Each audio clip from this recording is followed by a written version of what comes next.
Yemek adasına ve mutfağıma hoş geldiniz. Bugünkü tarifim azıcık kıyma ile çok bereketli ve aynı zamanda çok lezzetli Kıbrıs köftenin tarifini vereceğim. Bu nefis, tam kıvamında pişmiş şahane köfteyi nasıl yapmışım? Dilerseniz hep beraber buyurun yapımını görelim. Malzemeleri görüyorsunuz. Neler kullandığımı yapım aşamasında söyleyeceğim. Öncelikle 300 gram kıyma kullanacağım. Yağsız dana kıyma, bir baş kuru soğan, 2 diş de sarımsağı küçük bir el rondosundan geçirip soğanı hazırlıyorum. Şimdi 300 gram dana kıymanın üzerine 2 adet 2 büyükbaş patatesi rendenin iri tarafıyla rendeledim ve suyunu sıkarak karıştırma kabımın içine alıyorum. Yarım somun ekmeği kullanıyorum. Onu da hafif ıslattım. Suyunu sıkıyorum. Hiç kabuğunu atmadan hepsini beraber ıslattım ve karıştırma kabımın içine aldım. Üzerine bir adet yumurta kırdım. Soğanımızı, sarımsağımıza rende değil de el rondosundan geçirdim. Yarım demet de maydanozu ince ince kıydım. Bir tatlı kaşığı kuru nane, bir tatlı kaşığı kekik, bir tatlı kaşığı kadar tuz, yarım tatlı kaşığı karabiber, bir tatlı kaşığı bolca kimyon kullandım. Güzelce yoğuruyorum.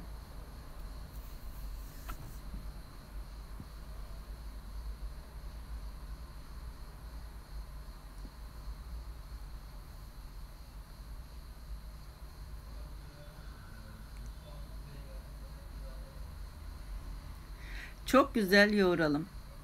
Yoğurduktan sonra mümkünse yarım saat kadar da dinlendirelim. Fakat hamurum biraz yumuşak gibi geldi. Üzerine 3 tatlı kaşığı galeta unu ekliyorum ki malzemeler kendini güzelce toparlasın diye. Eğer evinizde galeta unu yoksa bir dilim ekmeği ıslatmadan ufalayabilirsiniz, bayat ekmeği. O da malzemelerin suyunu tamamen çekecektir. Güzelce yoğurdum. Karıştırdım hepsini. Mümkünse dediğim gibi bir yarım saat buzdolabında dinlendirirsek daha güzel olur. Ama şeklini verdikten sonra da dinlendirebilirsiniz. Fark etmez. Eğer dinlendirirseniz daha güzel olur, daha lezzetli olur.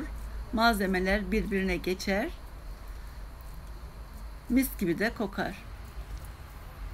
Şimdi ben gösterdiğim şekilde oval şekil veriyorum. İsterseniz de yuvarlak yapabilirsiniz. Fark etmez. Bugün de böyle oval şekil vermek istedim. Gördüğünüz üzere azıcık bir kıyma ile bayağı bir köftemiz olacak. Hem de çok lezzetli bir köfte tarifi olacak. Görüyorsunuz ne kadar bereketli oldu. Tam 2 tepsi köfte çıktı. Dilerseniz bir tepsisini buzluğa atabilirsiniz. Ama ben kıymayı buzluktan çıkardığım için, tekrar dondurmak istemediğim için hepsini pişireceğim. Şimdi öncelikle tavamızın içine yeteri miktarda zeytinyağı ekledim. Çiçek yağı da kullanabilirsiniz. İyice ısınmasını bekliyorum yağımızın. Yağımız iyice kızdıktan sonra köftelerimizi teker teker yavaşça içine diziyorum tavanın.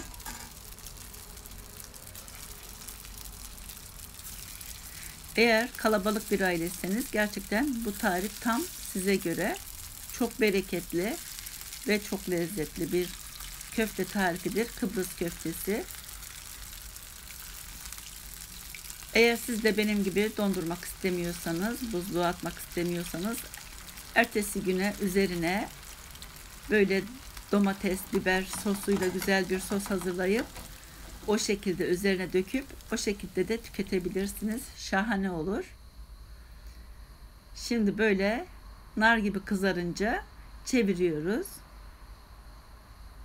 Çok fazla kurutmayalım. Çok fazla pişirirsek kurur. Lezzeti olmaz. Böyle pembeleşince çevirelim.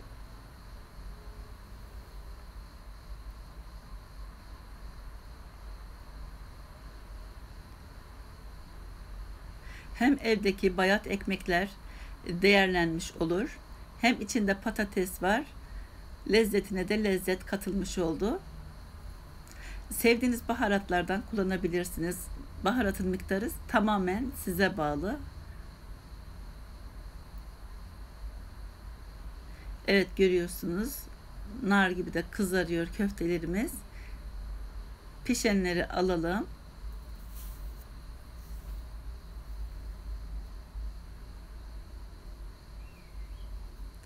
Yanında köy biberi kızartabilirsiniz. Patates kızartabilirsiniz.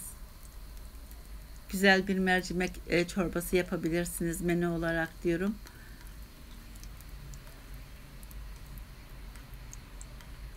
Bolca bir çoban salatası yapabilirsiniz.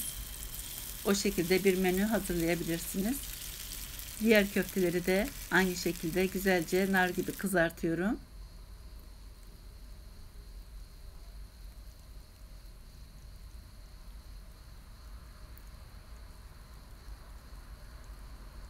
Zaten çok çabuk pişiyor.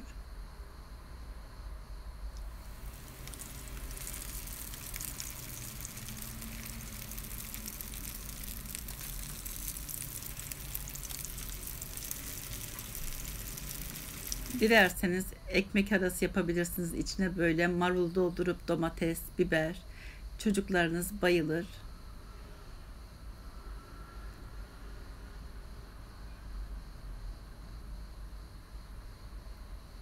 Görüyorsunuz, yağın hepsini de çekmedik. Neredeyse hemen hemen hiç yağ çekmiyor bu köfte.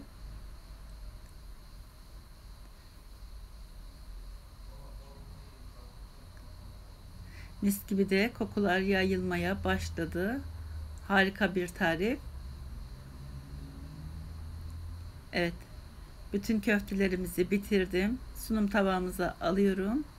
Dediğim gibi yanında güzel bir mercimek çorbası, bolca bir salatayla beraber sunum yapabilirsiniz. Eğer beğendiyseniz tarifime beğen tuşuna basıp bildirim zilini açarsanız tariflerimden anında haberdar olursunuz. İzlediğiniz için çok teşekkür ediyorum. Başka tariflerde, başka videolarda görüşmek üzere. Hoşça kalın. Afiyet olsun.